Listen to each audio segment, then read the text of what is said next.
आम आदमी पार्टी के राष्ट्रीय महामंत्री डॉक्टर संदीप पाठक ने बुधवार को सुबह करनाल में सोनीपत व करनाल लोकसभा की मीटिंग की और दोपहर को कुरुक्षेत्र में कुरुक्षेत्र व अंबाला लोकसभा के कार्यकर्ताओं व पदाधिकारियों के साथ बैठक की।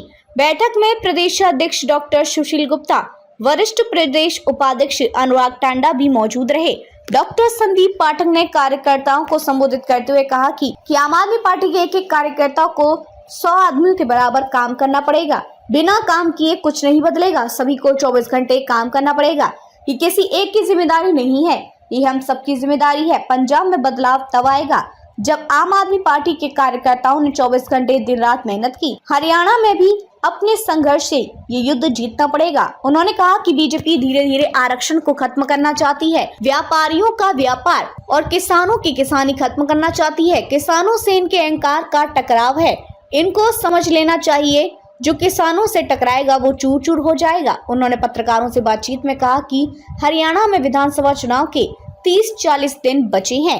आम आदमी पार्टी इन 30-40 दिनों में अपने संविधान को और मजबूत करेगी। आने वाले दिनों में अरविंद केजरीवाल ने हरियाणा को जो गारंटियां दी थी उसका रजिस्ट्रेशन करेंगे, हर घर में जाएंगे और जनता को बताएंगे कि जब भी आपसे वोट मांगने आए तो बाकी की पार्टियों से प्रश्न पूछो कि जब भी आपको सरकार बनाने का मौका मिला आपने क्या किया। उन्होंने कहा कि दूसरी तरफ अरविंद केजरीवाल ने दिल्ली और पंजाब में जो काम किया है और पूरे देश में जो उनका विजन है वो जनता के सामने रखेंगे। बिजली, रोजगार, शिक्षा, स्वास्थ्य और महिलाओं के सम्मान की गारंटी, ये सभी गारंटी कार्ड उनको देकर और समझाकर इस बार बदलाव के लिए जागरूक करेंगे और वोट डलवाएंगे। उन्होंने कहा कि आम आदमी पार्टी आने वाले दिनों में हर विधानसभा वाइज रैलियां करेगी और अरविंद केजरीवाल की गारंटी को घर घर पहुंचाएगी। दूसरी पार्टियां हर बार की तरह जो झूठ इन्होंने पिछली बार के चुनाव में बोला, इस बार भी वही बोलने का काम कर रही है। इस बार लड़ाई सच्ची, सत्य और पैसा, पावर,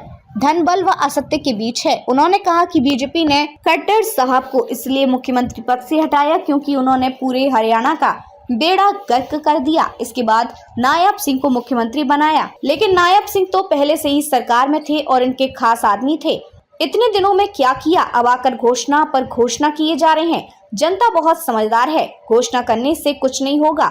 जो ईमानदारी से किया है वो काम बताओ। बीजेपी सरकार हमारी बहनों पर अन्याय करना बंद करे। इनकी राजनीति ओलंपिक तक पहुंच गई। हरियाणा में ऐसी गंदी राजनीति नहीं चलेगी। उन्होंने कहा कि अरविंद केजरीवाल ने कुछ नहीं किया, वो आज नहीं तो कल बाहर आएंगे। जब से आम आदमी पार्टी हरियाणा में चुनाव के लिए सक्रिय हुई थी तब से इन्होंने षड्यंत्र के तहत अरविंद केजरीवाल को जेल में डाल रखा है और अब भी 15 दिन पहले चुनाव करा दिया। अरविंद केजरीवाल को ईडी और लोअर कोर्ट ने बरी कर दिया है। अब जबरदस्ती सीबीआई लाकर खड़ी कर दी। बीजेपी अरविंद केजरीवाल को अंदर रखकर जल्दी जल्दी कराना चाहती है, लेकिन इनको पता नहीं है कि इस बार जनता खुद बदलाव के लिए तैयार है। उन्होंने कहा कि बीजेपी के नेता जेपी दलाल कह रहे हैं कि यदि कोई दूसरी सरकार बनी तो हम उसको तोड़ देंगे। बीजेपी देश में ऐसा ही कर रही है। हम किसी भी राज्य की बात करें तो बीजेपी हर जगह शाम, दान, दंड भेद से चुनाव जीतना चाहती है और यदि हार जाए तो वहाँ चुनाव को खरीदती है। इसलिए इनको भगाना और सुपड़ा साफ करना जरूरी है। इनको जनता के बच्चों के भविष्य की चिंता नहीं है।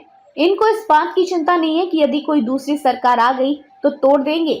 उनमें थोड़ी सी भी शर्म है तो राजनीति छोड़ देनी चाहिए। 30-40 दिनों में आम आदमी पार्टी अपने कैंपेन को और भी ज्यादा इंटेंसिफाई करेगी और आने वाले कुछ दिनों में आम आदमी पार्टी जो केजरीवाल जी ने जो गारंटी दी थी उसका रजिस्ट्रेशन करेंगे। हर घर में जाएंगे, हर घर में जाकर जनता को बताएंगे कि बाकी की पार्टियों से प्रश्न पूछो कि इनने क्या किया है। अगर ये आपसे वोट मांगने आए तो इनसे ये पूछो कि पिछले 5 साल, 10 साल या जब भी आपको सरकार बनाने का मौका मिला था आपने क्या किया है। और दूसरी तरफ अरविंद केजरीवाल जी ने जो काम किया है दिल्ली में, पंजाब में और पूरे देश के लिए जो उनका विजन है जनता के सामने रखेंगे।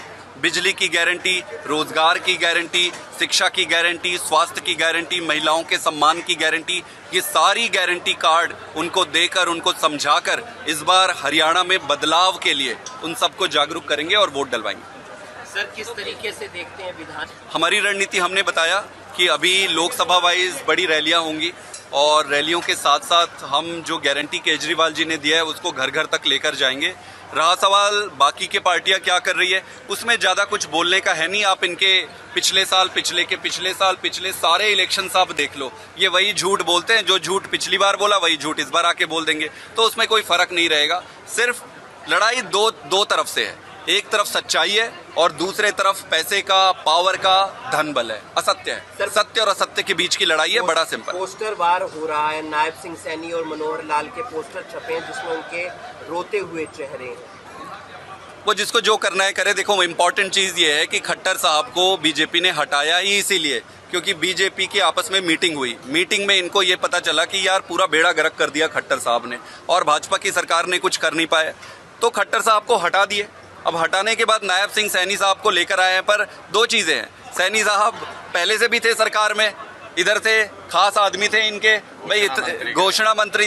इतने दिन में क्या किया उन्होंने भाई? पहली बार नया आदमी आया तो बात होती है, ये तो यहीं थे सरकार में, इतने दिन में आपने क्या किया? अब आके घोषणा पे घोषणा। जनता बड़ी सयानी है, ये घोषणा करने से नहीं होगा। जो ईमानदारी से आप काम किए हो वो बताओ। और हाँ, हमारी बहनों के साथ अन्याय करना बंद करो। ये तुम वहां तक राजनीति, ओलंपिक तक राजनीति में पहुंच गए। ये ऐसी गंदी राजनीति हरियाणा में चलेगी नहीं इस बार। वो आपस में वो लोग जाने, हमें सिर्फ इससे मतलब है कि हरियाणा में जनता के लिए स्कूल कैसे बनाए, अस्पताल कैसे बनाए, यहाँ पर रोजगारों को रोजगार कैसे दिलाए, किसानों का सम्मान। हमें इन सब चीज़ों पे आप बात करो, बाकी इसकी टोपी उसकी टोपी, ये वो अगड़म बगड़म उससे दूर है। लोगों का केजरीवाल जी बाहर आएंगे, क्यों बाहर नहीं आएंगे? देखो, अगर आप गलत किए नहीं हो, हम तो कॉन्फिडेंट है, हम तो पूरी तरीके से कॉन्फिडेंट है, तो बाहर तो आना ही है। आज नहीं आएंगे, कल नहीं आएंगे, परसों। लेकिन इनके षड्यंत्र देखो। जैसे ही हरियाणा के चुनाव में हम एक्टिव हुए थे चुनाव के लिए, तब से केजरीवाल जी को अंदर रखा है और अभी चुनाव भी इन्होंने 10-15 दिन 20 दिन पहले कर लिया और केजरीवाल जी बाहर ना आ सके करके उनको देखो ईडी के कोर्ट ने बरी कर दिया है, लोअर कोर्ट ने बरी कर दिया है। अब जबरदस्ती ये सीबीआई लाकर उनको, तो क्लियर कट मुद्दा एक ही है कि केजरीवाल को कैसे भी अंदर रखो और जल्दी जल्दी चुनाव करा लो। पर इनको मालूम नहीं है कि जनता खुद इस बार बदलाव के लिए तैयार है। कौन है मुख्यमंत्री पद का चेहरा आम आदमी पार्टी में? वो तो देखेंगे, आगे बढ़ते जाएंगे तो वो पार्टी तय कर लेंगे। बीजेपी के वित्त मंत्री हैं, बीजेपी द्वारा उनकी तरफ से बयान दिया गया है कि भाजपा जो सरकार और कमान है वो 6 महीने में जो है उनको तोड़ देगी। मैं सुना नहीं, फिर से कहिए। हाँ, नहीं, ये बिल्कुल सही कह रहे हैं ये भाई साहब। ये कह रहे हैं कि अगर दूसरी सरकार भी बनी तो भी हम उसको तोड़ देंगे, तो ये कर ही रहे। आप एक एक राज्य को उठा लो, ये सारे राज्य दर या इनके दो ही तरीका है, शाम दाम दंड भेद से चुनाव जीतो और जहां चुनाव हार जाओ वहां चुनाव को खरीदो। अभी झारखंड में ये क्या कर रहे हैं, महाराष्ट्र, मतलब आप गिना सकते हो। तो ये भाई साहब बिल्कुल सही बात कह रहे हैं और इसीलिए इनको भगाना जरूरी है, इसीलिए इनका सुपड़ा साफ करना जरूरी है कि ये तोड़ मरोड़ धंधा। आपको बच्चों के भविष्य की चिंता नहीं है, आपको ये चिंता है कि सरकार बन गई तो इसको तोड़ देंगे। मतलब शर्म आनी चाहिए उनको। आप उनसे जाके प्रश्न पूछना कि आपको थोड़ी बहुत शर्म है। अगर शर्म है तो छोड़ दो राजनीति। दिग्विजय चौटाला का एक बयान आया है, उन्होंने कहा है कि कांग्रेस की टिकटें बीजेपी के दफ्तर में बटेंगी। यार ये सब इनसे आप जाके पूछो, हमें नहीं पता। हमारी पार्टी में मेरिट के बेसिस पे टिकट बटती है।